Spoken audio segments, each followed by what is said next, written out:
Satu rumah nyaris roboh akibat ledakan tabung gas LPG 3 kg di Cilincing, Jakarta Utara. Akibat kejadian tersebut, dua suami istri mengalami luka berat dan dua anak balita mengalami luka ringan.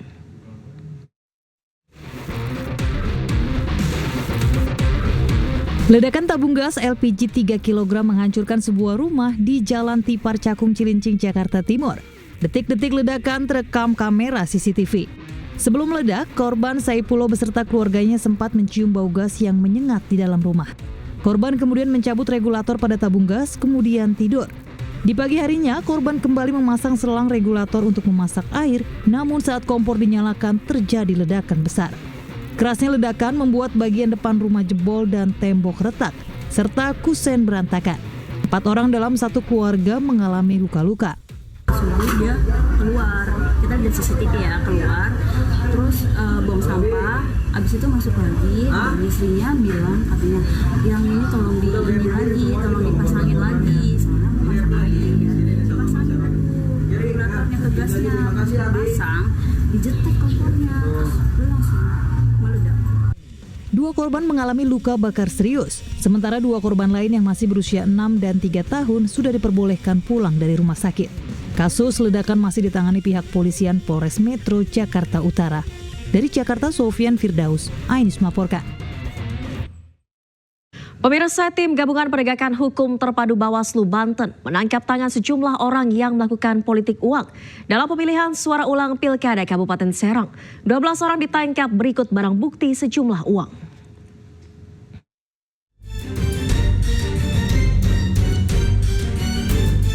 Momen ditangkapnya sejumlah orang saat membagikan uang tunai menjelang pemilihan suara ulang Pilkada Kabupaten Serang terekam video amatir. Dua terduga pelaku ditangkap saat beraksi di Jalan Baru Bendung Pamarayan, Kecamatan Cikesal, Serang, Banten. Keduanya diketahui merupakan bagian dari tim pemenangan paslon nomor urut 1. Modus yang digunakan yakni dengan meminta kartu keluarga dari calon pemilih untuk dicatat ke dalam daftar nominatif. Para pemilih kemudian dijanjikan uang tunai sebesar Rp50.000 per orang untuk mendukung paslon 01 dalam pemungutan suara ulang. Bawaslu sendiri kebetulan masih dalam proses ya, keterangan informasi ada 12 yang sudah ditemukan. Hal-hal terhadap tahapan-tahapan utama pemungutan suara ini harus sesuai dengan mekanisme yang diatur oleh ketentuan secara teknis oleh Komisi Pemilihan Umum. Atas temuan ini sebanyak 12 orang telah diamankan Bawaslu Banten. Berikut barang bukti sejumlah uang tunai. Bawaslu kini masih berkoordinasi dengan lembaga dan instansi terkait untuk menyelidiki temuan ini. Dari Serang, Banten, Maesa Apriandi, iNews melaporkan. Kita ke informasi lainnya, pemirsa. Presiden ke-7 RI Joko Widodo memberi arahan kepada sejumlah peserta didik, sekolah, staf, dan pimpinan menengah Polri di kediamannya di Solo, Jawa Tengah. Momen silaturahmi perwira muda Polri dengan Jokowi ini sebagai ajang diskusi terkait kepemimpinan di masa depan.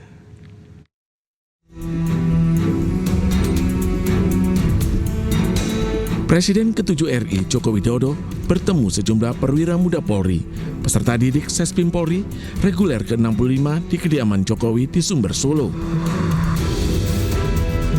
Momen silaturahmi antara perwira muda dengan Jokowi sebagai ajang diskusi terkait kepemimpinan di masa depan. Pentingnya sinergi antara Polri dan TNI dalam menjaga stabilitas nasional. Jokowi juga menekankan anggota Polri harus lebih baik, dicintai, dan menjadi panutan masyarakat. Pentingnya perwira Sespimen merupakan calon pemimpin strategis di lingkungan kepolisian yang diharapkan memiliki integritas, kemampuan manajerial yang mumpuni. Yang sedang melaksanakan pendidikan di Sespim, ya, berinteraksi atau bersilaturahmi dengan Bapak Jokowi, sekalian juga meminta masukan untuk perkembangan ke depannya. Ada masukan apa?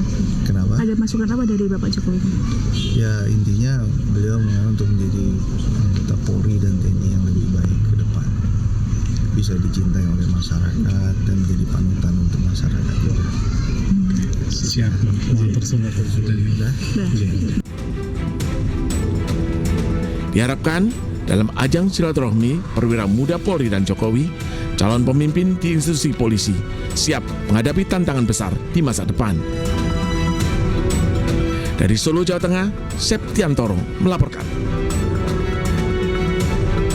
Pemirsa, pemerintah Provinsi DKI Jakarta akan menggratiskan moda transportasi publik di Jakarta untuk kaum perempuan saat Hari Kartini 21 April 2025 nanti. Bebas tarif seluruh moda transportasi publik juga akan diberikan Pemprov DKI untuk semua jenis kelamin pada 24 April mendatang bertepatan dengan Hari Transportasi Nasional.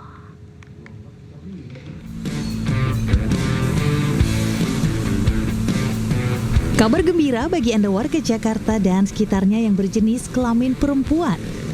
Pada peringatan Hari Kartini 21 April esok, semua kaum hawa akan bebas menumpangi moda transportasi publik di Jakarta secara gratis alias tanpa dipungut tarif.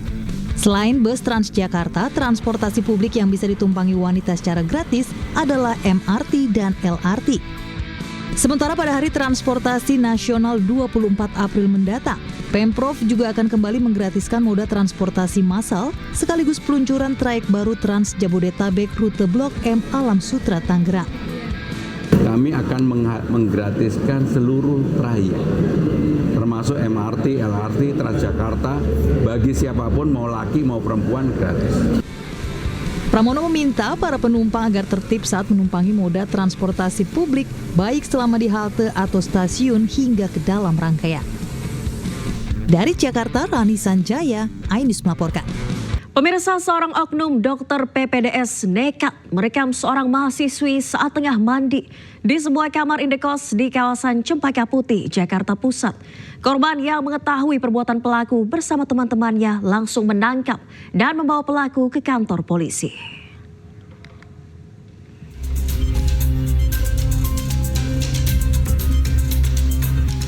Pria berinisial MA yang berprofesi dokter ini harus berurusan dengan polisi karena perbuatan mesumnya mengintip seorang mahasiswi. Selain itu, pelaku juga nekat merekam setiap adegan korban saat di kamar mandi. Korban merupakan mahasiswi yang tinggal di salah satu kamar kos. Korban yang tengah mandi panik melihat adanya kamera ponsel di balik ventilasi. Bersama sejumlah rekannya, korban yang meyakini jika pelaku perekaman adalah MA langsung mengamankan pelaku, kemudian menyerahkannya ke Polres Metro Jakarta Pusat. Kronologisnya pada saat korban mandi, pada saat itu melihat ventilasi udara, ada terlihat kamera, sehingga pada saat itu korban langsung berupaya untuk mengetahui siapa pelakunya. Ternyata diketahui pelakunya adalah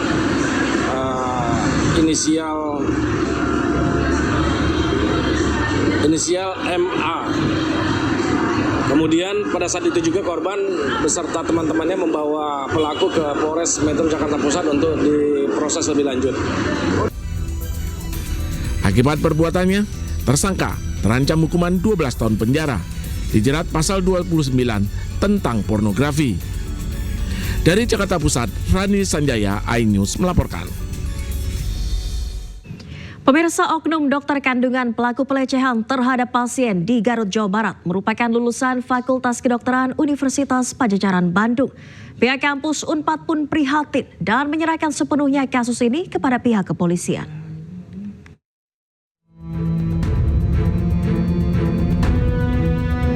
Setelah aksi pemerkosaan dokter residen anestesi Unpad terhadap 3 korban wanita terungkap, oknum dokter kandungan berinisial MSF yang melecehkan pasiennya di Garut, Jawa Barat diketahui juga tercatat sebagai lulusan Fakultas Kedokteran Universitas Padjadjaran. Menyikapi hal itu, pihak kampus Unpad mengaku prihatin terhadap korban. Kampus Unpad juga akan melakukan evaluasi mendalam secara internal guna menghindari terulangnya pencorengan kode etik dan sumpah jabatan profesi dari mahasiswa ataupun alumni. Meski demikian, kampus Universitas Padjadjaran masih menunggu penyelidikan kepolisian untuk memastikan informasi penelusuran identitas oknum dokter kandungan pelaku pelecehan. Pihak kampus juga menyerahkan sepenuhnya kasus ini kepada pihak yang berwenang. Hasil penelusuran identitasnya menunjukkan memang benar mengarah ke alumni program spesialis di Fakultas Kedokteran Unpad. Namun demikian, bila merujuk ke video yang beredar yang tidak secara jelas menunjukkan wajah terduga pelaku, Unpad tidak memastikan hal tersebut dan tetap menunggu hasil penyelidikan resmi dan pembuktian dari pihak kepolisian. Terduga pelaku apabila terbukti adalah orang yang bersangkutan, saat ini sudah lulus dan bekerja sebagai profesional.